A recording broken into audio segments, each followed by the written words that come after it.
Now that the World Cup is finished, we are thinking about everything that had gone on. And that's interesting, simply because of the fact that we want to learn a few things. We are entertained by a number of matches, and some of them not very much. But at the same time, I'm wondering whether it's just the entertainment that was good and interesting so that it would bring success to what the World Cup looked like, or is it a little bit of everything? Some outstanding play, individual players. We've also had some aggressive play during the course of play, and it is using the kind of opposition to win the ball back for some of the clubs, some of the national teams. That is their way of winning the ball back. And in truth and fact, they got away with it because a number of times it has happened in some of the matches and the referees are just ignoring it. The VAR has not done a particularly good job, not for their fault, simply because of the fact that the referees are making decisions and the referees are not deliberately going towards the VAR if something is sort of dubious. They haven't done it. They have allowed some tackles which are clearly foul to go by. Maybe they didn't see it that way. And then, of course, the VAR is sort of reluctant rather, to look at it and give it a good shot. And because of this, some of the teams have suffered. I can think of 5 or 6 of them. But at the same time, let's look at the positive side of it. We've seen some good players. We've seen some good teams. I look forward to Croatia as a very good team. When I saw them 4 years ago, I was impressed. They looked to me like a well informed engine operating a system. You couldn't tell that who was a star player, who was not. They were all very competent. They knew what they were doing. And they brought us into this World Cup and they did very well again. Unfortunately, they lost into the semi-final. Maybe because of the hectic time, they had a few tough matches as well. I'm talking about matches. For instance, I looked at Morocco. Morocco has got the physical capability. They are quick runners. They utilize the fast moving ball into the opponent's half of the field.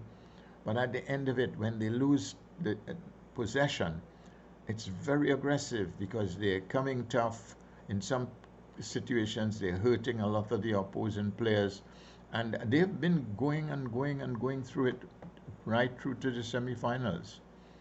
Until, of course, they got some of those guys who are competent, who can deal with it, who are well organized to change the game from one method to another. So they had to be out. It turned out eventually to be whom I considered to have been the two well qualified teams. There's no different about it. France won the tournament 4 years ago, and they had some experienced players. 4 years, you had some good young players. You had Mbappe, for instance, and Dembele on the other side. Those guys were wonderful players. They also had a tough central defense, and it was definitely a question of they must get tough, give it to the boys in the center field, and stand for it again.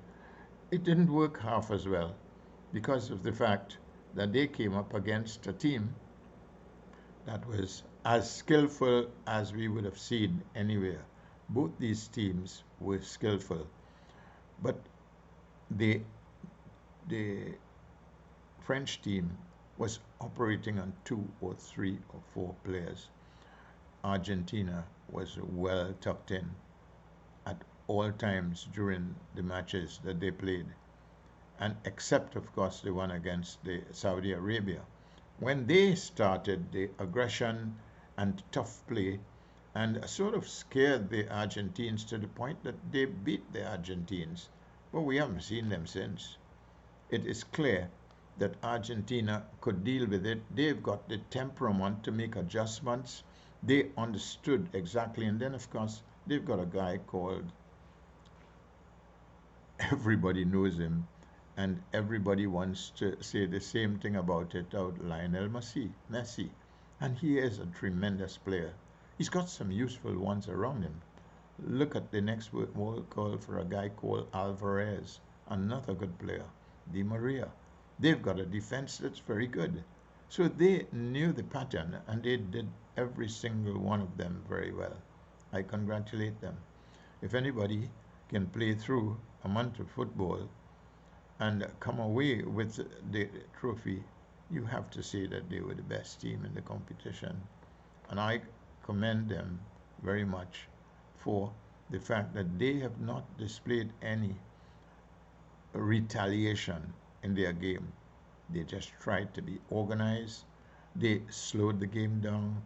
They lessened the playing area for the opposing teams. They did that very well. So they won the ball back quite regularly. So congratulations to them. And we're going to wait for another 4 years. But I tell you this, there's much to learn from the games that have been played in this World Cup. We have seen adjustments that we haven't seen 4 years ago. And I've been at it right 20 years ago.